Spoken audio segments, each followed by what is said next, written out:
Hi students, welcome to lesson number 12, Land Reforms in India, part B.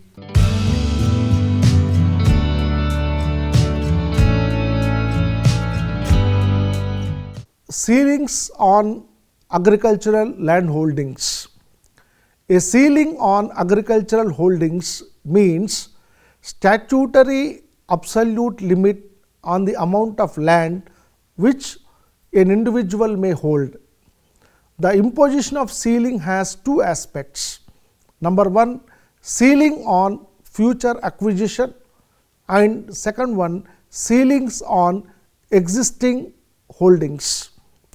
The first plan favored the farmer only, as the latter was expected to create enormous problems of finance, administration and management. It was only the second plan that categorically recommended imposing ceilings on existing agricultural land holdings. Number one, tea, coffee and rubber plantations. Number two, orchards where they constitute reasonably compact areas. Number three, specialized farms engaged in cattle breeding, dairying, wool raising, etc.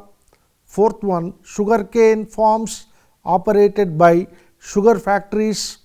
And fifth one, efficiently managed farms which consist of compact blocks on which heavy investments or permanent structural improvements have been made and whose breakup is likely to lead to a fall in production. For purpose of redistribution of land, the plan recommended that priority should be accorded to tenants displaced as a result of resumption of land for personal cultivation. Farmers with uneconomic holdings and landless workers.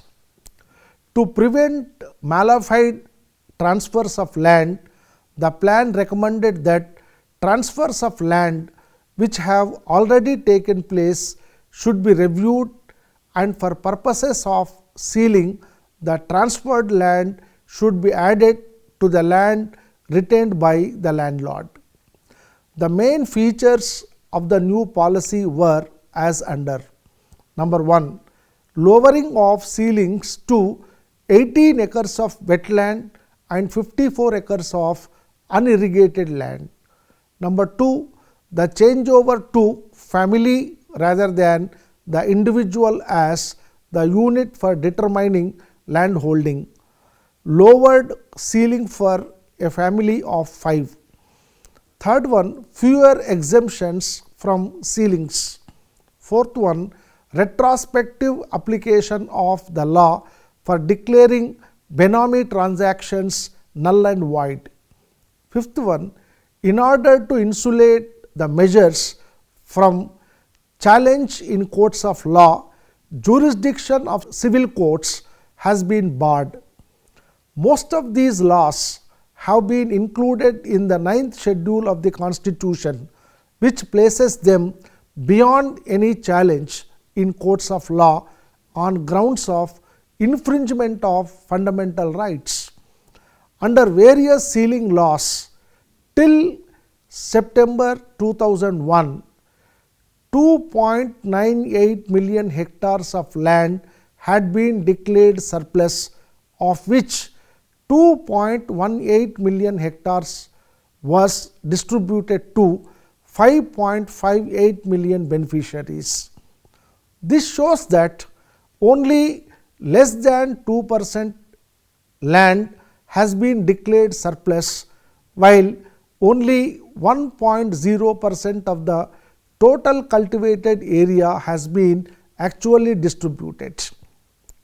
According to the 12th 5-year plan document, only around 3 million hectares has been declared surplus so far, which is hardly 2% of net sown area in India.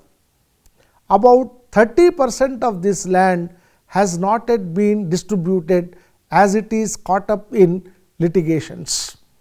Besides, a number of benami and clandestine transactions have resulted in illegal possession of significant amounts of land above ceiling limits. Since much of the land distributed under ceiling laws is poor quality, the assignees have to make heavy investment for more efficient cultivation.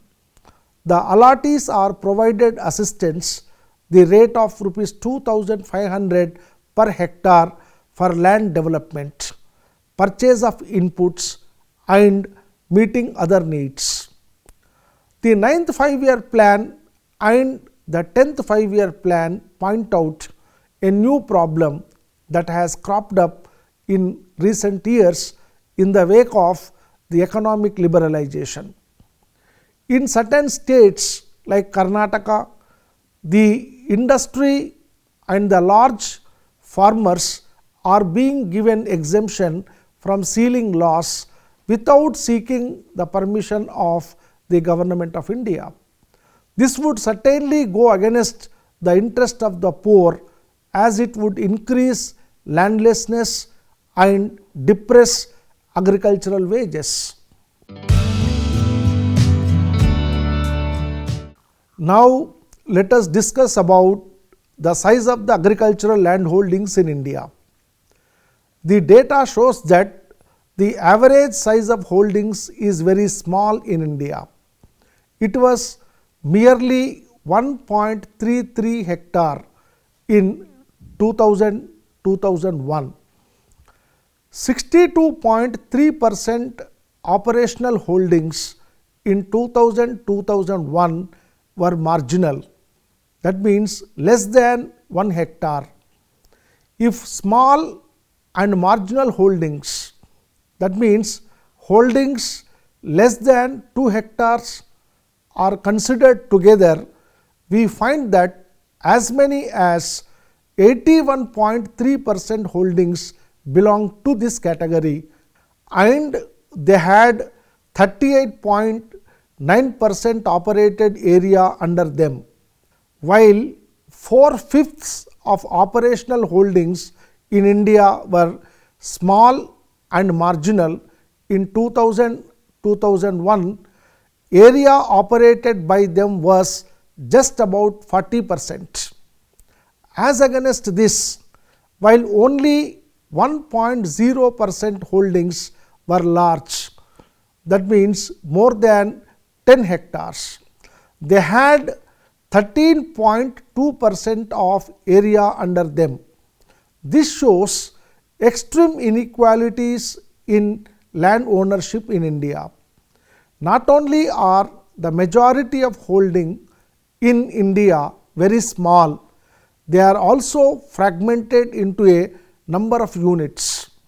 The loss of inheritance, increasing number of population, decline of joint family systems, farmers' indebtedness and psychological attachment to land are the main causes for the fragmentation of the land holdings.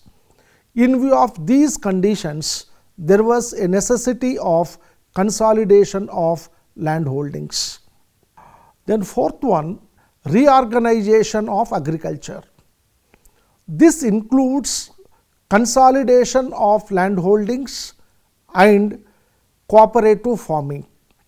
Now, let us discuss in detail about the consolidation of land holdings and cooperative farming.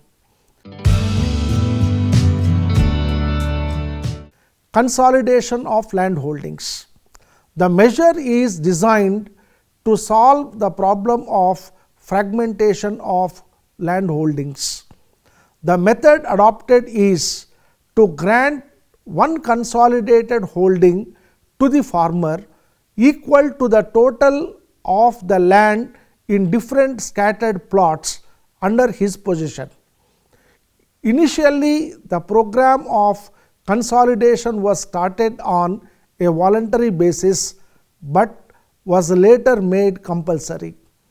As on March 31st, 2002, consolidation of holdings had taken place only in area of 66.10 million hectares against a total cultivable area of 142 million hectares.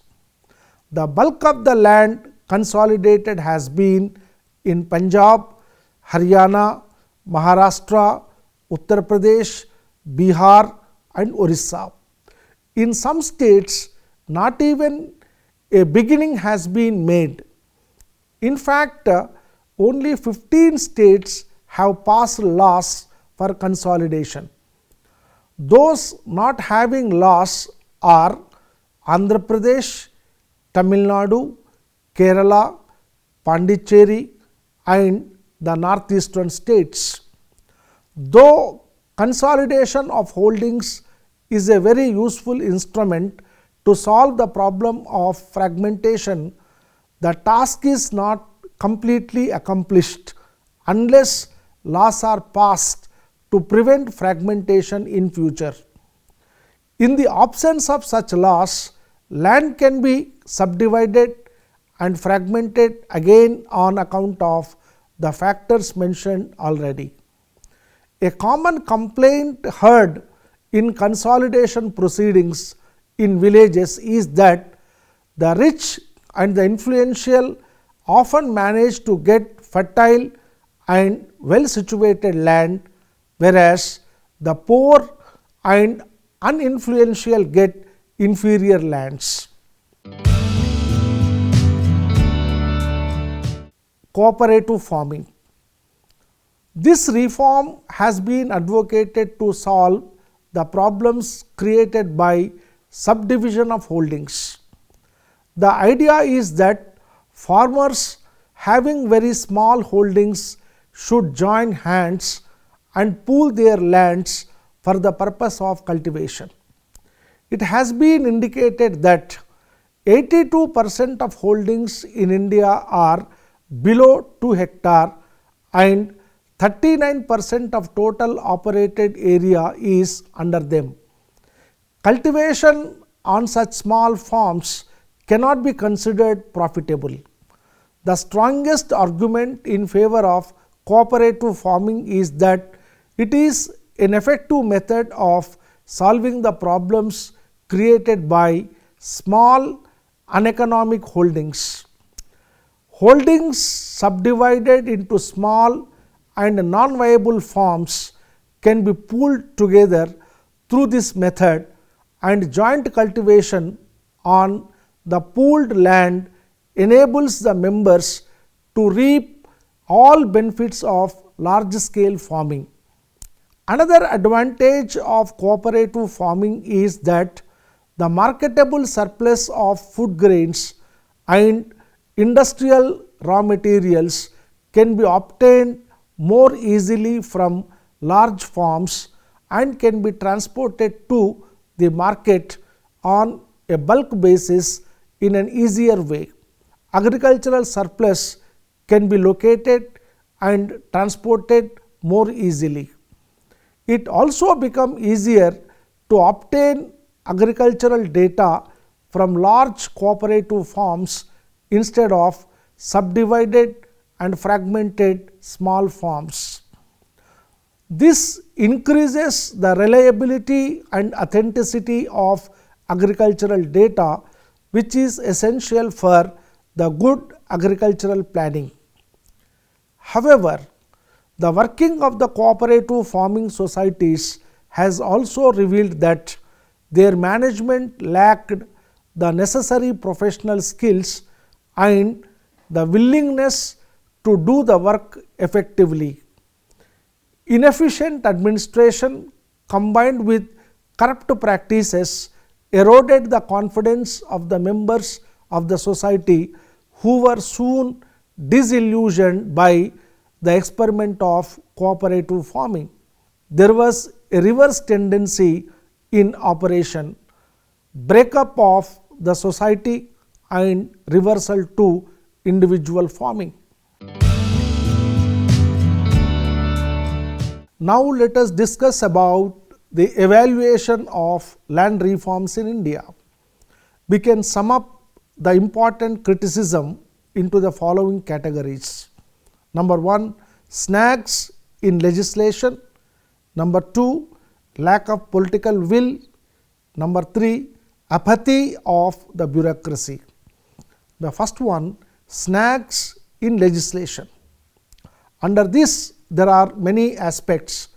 Number 1, definition of personal cultivation. The definition of personal cultivation was highly unsatisfactory.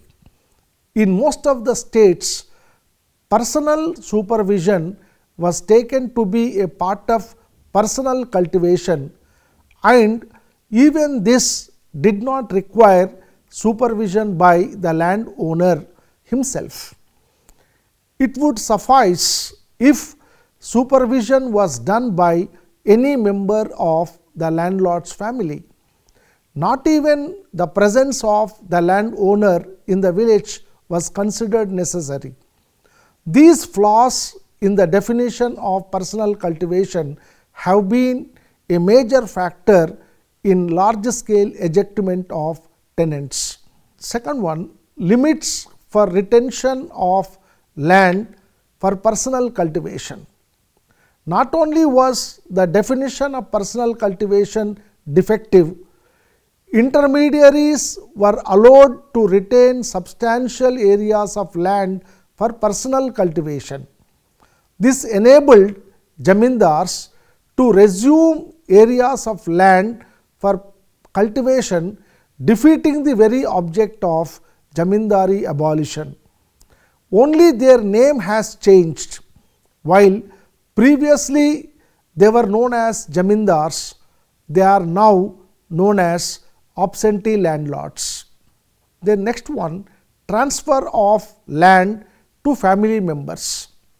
To escape the laws relating to land ceiling, the zamindars indulged in large scale transfer of land to their family members. Then another aspect is definition of tenant inadequate. In some states, sharecroppers were not accorded the status of tenants, though they cultivated a substantial part of land. Therefore, laws relating to tenancy reform could not be used for protecting their rights. It has also been estimated that a considerable number of tenancies in India are oral and informal. Tenants cultivating such land are not in a position to prove that they are the actual tillers of soil because their names do not appear in land records. The next aspect is the problem of voluntary surrender. Landlords often forced their tenants to voluntarily surrender the land being cultivated by them. The next aspect is inadequacies in ceiling laws. As noted earlier, the levels of ceilings as among different states and within different areas of the same state differed considerably. This created a lot of confusion and frequent disputes. Now the second important aspect is lack of political will. The effective implementation of any law requires some amount of political will and determination on the part of the authorities.